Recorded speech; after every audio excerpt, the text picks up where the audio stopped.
ಮಹಾಪ್ರಭು, ಸಿಂಹಳಾದೀಶ್ವರರು ಅನರ್ಘ್ಯವಾದ ರತ್ನಾಭರಣಗಳನ್ನು ವಿಶ್ವಾಸದ ಕಾಣಿಕೆಯಾಗಿ ಕಳುಹಿಸಿದ್ದಾರೆ. ಅವರ ವಿಶ್ವಾಸಕ್ಕೆ ನಾವು ಕೃತಜ್ಞರಾಗಿದ್ದೇವೆ. ಕಳುಹಿಸಿರುವ ಸ್ನೇಹದ ಕಾಣಿಕೆಯನ್ನು ಬಹು ಮರ್ಯಾದೆಯಿಂದ ಸ್ವೀಕರಿಸಿದ್ದೇವೆಂದು ಓಲೆ ಬರೆಯಿಸಿ. ಅಪ್ಪಣೆ ಪ್ರಭು.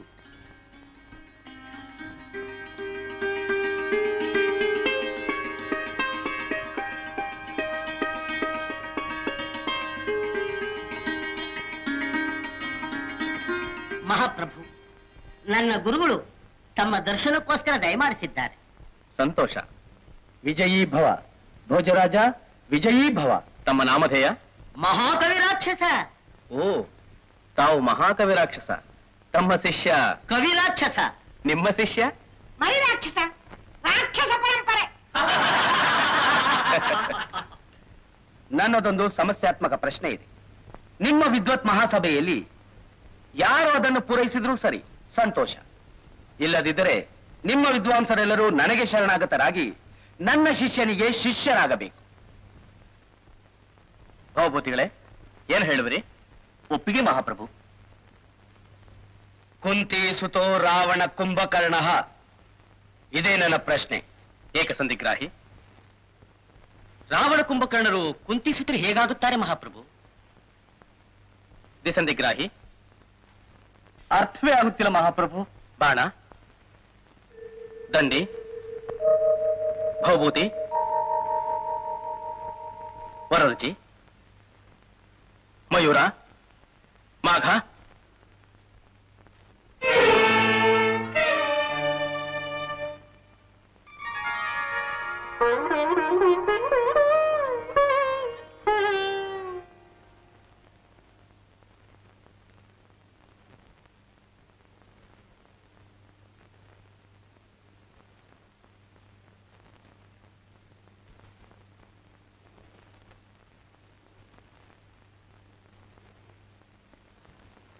ಪ್ರಭು,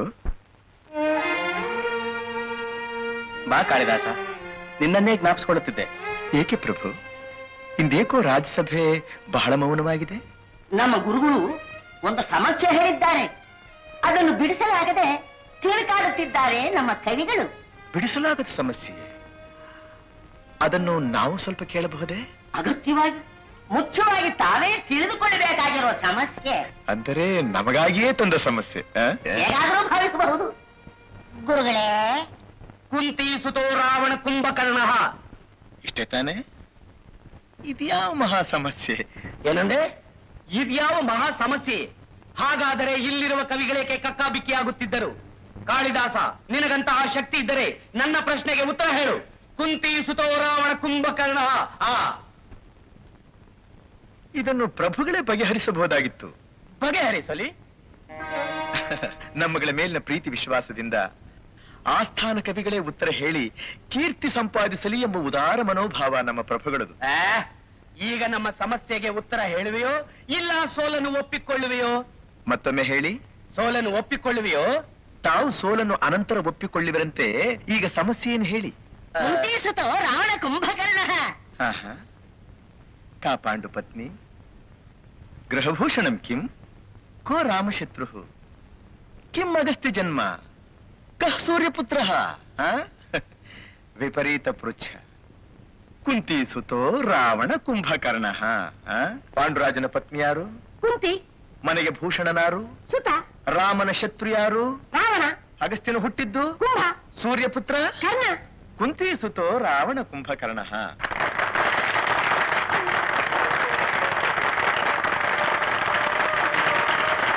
ಅಸೂಯೆ, ಅಹಂಕಾರ, ಇವುಗಳಿಂದ ಯಾರೂ ಹಿರಿಯರಾಗುವುದಿಲ್ಲ.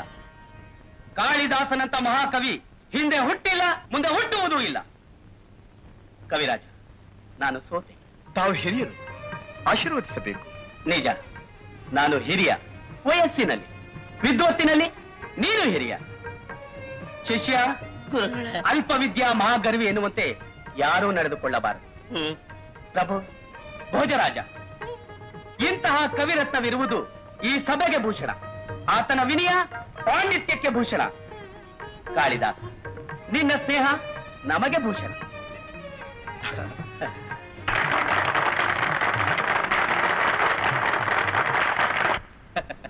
ಅಲ್ಲ, ಮನಸ್ಸು ಮಾಡಿದ್ದರೆ ನಮ್ಮ ಮಹಾರಾಜರೇ ಪರಿಹರಿಸಬಹುದಾಗಿತ್ತು ಒಂದಿಯಲ್ಲ. ಒಂದು ವೇಳೆ ಆ ಕವಿರಾಕ್ಷಸನ ಗುರು ನನ್ನನ್ನೇ ಕೇಳಿದರೆ ಗತಿ ಏನು? ನಾವದಕ್ಕೆ ಅವಕಾಶ ಕೊಟ್ರೆ ತಾನೆ. ಭವಭೂತಿ, ದಂಡಿ, ಬಾಣ, ಭಾಸ್ಕರ ಇವರೆಲ್ಲ ಸಾಧಾರಣ ಪಂಡಿತರೇ ಪ್ರಭು. ಆಹಾ, ಹೌದು. ಭವಭೂತಿ, ದಂಡಿ, ಬಾಣ, ಭಾಸ್ಕರ ಈ ನಿಮ್ಮ ಭೋಜರಾಜರು ಇನ್ನೂ ಅನೇಕ ಅಚರಥ ಮಹಾರಥರೆಲ್ಲರೂ ಅವಸ್ಥೆ ಪಟ್ಟಿದ್ದನ್ನ ನೀನೇ ನೋಡಿದೆಯಲ್ಲ. ಇದರ ಮೇಲೆ ನಮ್ಮ ಪ್ರಶಂಸೆ ಬೇರೆಯೋ? ಪ್ರಶಂಸೆಯಲ್ಲ, ಆಶ್ರಯದಾತ ನಮ್ಮಗಳ ಮೇಲಿಟ್ಟಿರೋ ಪ್ರೇಮಕ್ಕೆ ಕೃತಜ್ಞತೆ ಅಷ್ಟೇ. ಅದಕ್ಕೆ ಹೇಳುವುದು, ನಮ್ಮ ಆಸ್ಥಾನಕ್ಕೆ ನೀನೇ ಭೂಷಣ. ಇಲ್ಲ ಪ್ರಭು, ಕವಿ ಹಾಗೂ ವಿದ್ವಾಂಸರ ಪ್ರತಿಭೆಗೆ ಲಭ್ಯವಾಗುವ ಅರಸನ ಔದಾರ್ಯವೇ ಭೂಷಣ. ಮಾತಿನಲ್ಲಿ ನಿನ್ನನ್ನು ಗೆಲ್ಲುವುದು ಕಷ್ಟ, ಸ್ನೇಹದಲ್ಲಿ ನಿಮ್ಮನ್ನು ಗೆಲ್ಲುವುದು ಇನ್ನೂ ಕಷ್ಟ. ಹೌದು ಹೌದು, ನಿಮ್ಮಿಬ್ಬರ ಈ ಸ್ನೇಹದ ಆನಂದದಲ್ಲಿ ಮಹಾಸ್ವಾಮಿಯವರು ನಮ್ಮನ್ನೆಲ್ಲಿ ಮರೆತು ಬಿಡುತ್ತಾರೋ ಏನೋ ಎಂದು ಭಯ. ಎಲ್ಲಿಯಾದ್ರೂ ಉಂಟೆ ತಾಯಿ, ನೀವು ಸದಾ ದೇವರ ಮುಂದೆ ಬೆಳಗುವ ನಂದಾದೀಪದಂತೆ, ನಾನು ಆಗಾಗ ಮೊಳಗುವ ಘಂಟಾನಾದದಂತೆ. ಕಾಳಿದಾಸ, ನಿಜ ಹೇಳುತ್ತಿದ್ದೇನೆ, ನನಗೆ ರಾಜ್ಯ, ಅರಮನೆ, ಪದವಿ ಒಂದೂ ಬೇಕಾಗಿಲ್ಲ. ನೀನು ಜೊತೆಗಿದ್ದರೆ ಸಾಕು, ನಿನ್ನ ನುಡಿಮುತ್ತುಗಳನ್ನು ಕೇಳುತ್ತಿದ್ದರೆ ಸಾಕು. ಅಂದ ಮೇಲೆ ಮಹಾಸ್ವಾಮಿಯವರಿಗೆ ನಮ್ಮ ಅವಶ್ಯಕತೆ ಬೇಕಾಗಿಲ್ಲ ಎಂದ ಹಾಗಾಯಿತು. ಚಕೋರಿಯ ಮಧುರ ಕಂಠವನ್ನು ಆಲಿಸದೆ ಚಂದ್ರಮನು ಹಸನ್ಮುಖಿಯಾಗಿರಲು ಸಾಧ್ಯವೇ ತಾಯಿ? ತಾವಿಬ್ಬರು ಚಂದ್ರ ಚಕೋರಿಯರಂತೆ. ಕೇಳಿದಿರಾ ನಿಮ್ಮ ಕವಿರಾಜರ ಮಾತಿನ ಚಾತುರ್ಯವನ್ನು? ಅವರು ಮಾತನಾಡುತ್ತಿದ್ದರೆ ಸಾಕು, ನಮಗೆ ಕೇಳುತ್ತಿರಬೇಕು ಎನಿಸುತ್ತದೆ. ಇನ್ನು ಕಾವ್ಯಪ್ರಿಯರಾದ ಪ್ರಭುಗಳು ಮೈ ಮರೆತು ಕೇಳುವುದರಲ್ಲಿ ಆಶ್ಚರ್ಯವೇನು? ಅಂತೂ ಮಹಾರಾಣಿಯವರು ನಮ್ಮ ದಾರಿಗೆ ಬಂದಾಗಾಯ್ತು.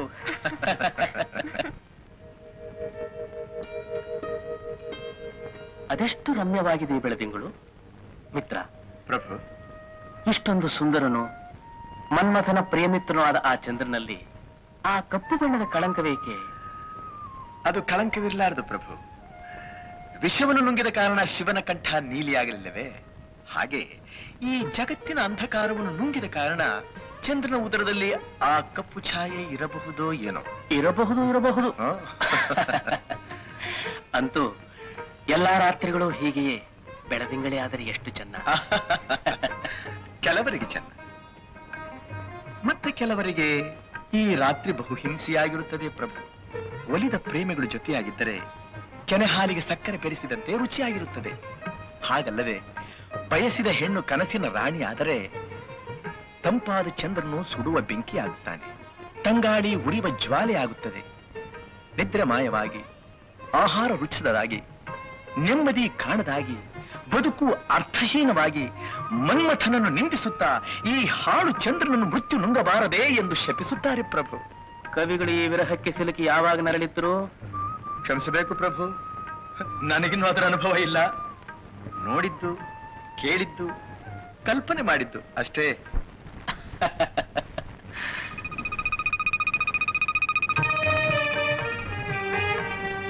ಕಾಳಿದಾಸ, ಅಲ್ಲಿ ನೋಡು, ಈ ಅರ್ಧರಾತ್ರಿಯಲ್ಲಿ ಆಕೆ ಯಾರನ್ನು ಹುಡುಕುತ್ತಿರಬಹುದು?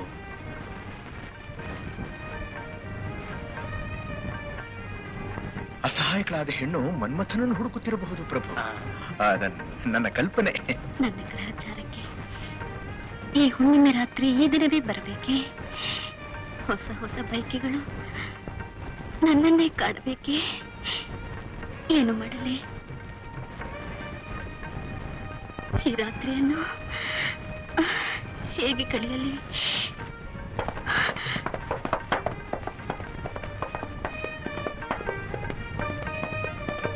ಕಾಳಿದಾಸ, ನಿಲ್ಸೆ.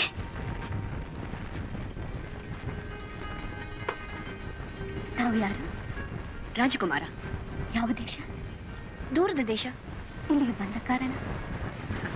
ದೇಶ ಸಂಚಾರ. ಈ ಅರ್ಧರಾತ್ರಿಯಲ್ಲಿ ಎಲ್ಲಿಗೆ ಹೊರಟಿದ್ದೀರಿ? ವಿಶ್ರಾಂತಿಗಾಗಿ ಸ್ಥಳವನ್ನು ಹುಡುಕುತ್ತಾ.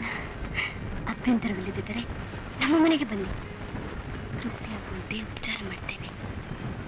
ಎಂಥ ವಿನೋದ ಪ್ರಭು. ಯಾವುದು? ಒಂದು ಹೆಣ್ಣು ಮತ್ತೊಂದು ಹೆಣ್ಣನ್ನು ಗಂಡೆಂದು ಭ್ರಮಿಸುತ್ತಿದೆಯಲ್ಲ, ಅದು ಯಾವುದು ಹೆಣ್ಣು? ಕುದುರೆ ಸವಾರ. ಏನಂದ್ರೆ? ಆ ಪುರುಷ ವೇಷಧಾರಿ ಹೆಣ್ಣೆ ಅಲ್ಲವೇ? ನಿನಗೆಲ್ಲೋ ಭ್ರಮೆ. ವೃತ್ತಿಯಲ್ಲಿ ವೇಷಿಯಾದರೂ ನನಗೆ ಧನದಾಸೆ ಇಲ್ಲ. ನಿನ್ನನ್ನು ಹೊಂದುವ ಆಸೆ. ನಿನ್ನಂದಕ್ಕೆ ಮಾರು ಹೋದೆ.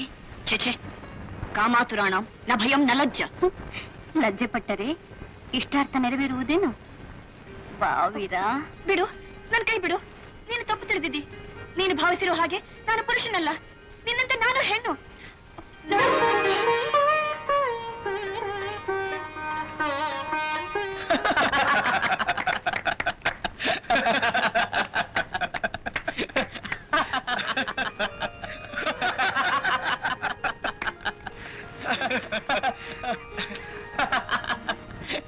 ಏನು ವಿಚಿತ್ರ, ಇಂಥ ದೃಶ್ಯ ಇದೇ ಮೊದಲೇ ಬಾರಿ ನಾನು ನೋಡುತ್ತಿರುವುದು.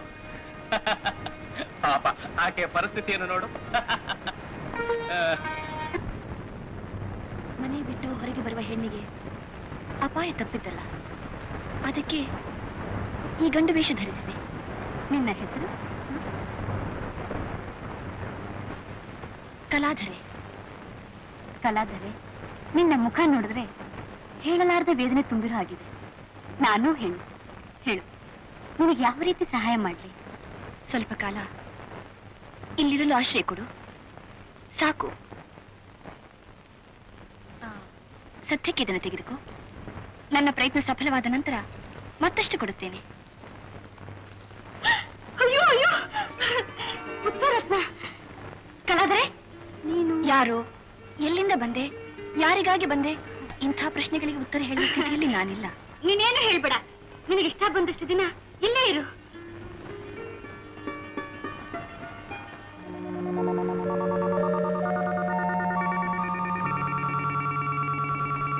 ರತ್ನಕಲೆ, ನಿನ್ನ ಮನೆಯ ವಾತಾವರಣ ನೋಡಿದರೆ ಇಲ್ಲಿಗೆ ಬರುವವರು ಹೋಗುವವರು. ಅರ್ಥವಾಯ್ತು. ನಿನ್ನ ವಾಸಕ್ಕೆ ಪ್ರತ್ಯೇಕ ಸ್ಥಳ ತೋರಿಸ್ತೀನಿ, ಬಾ.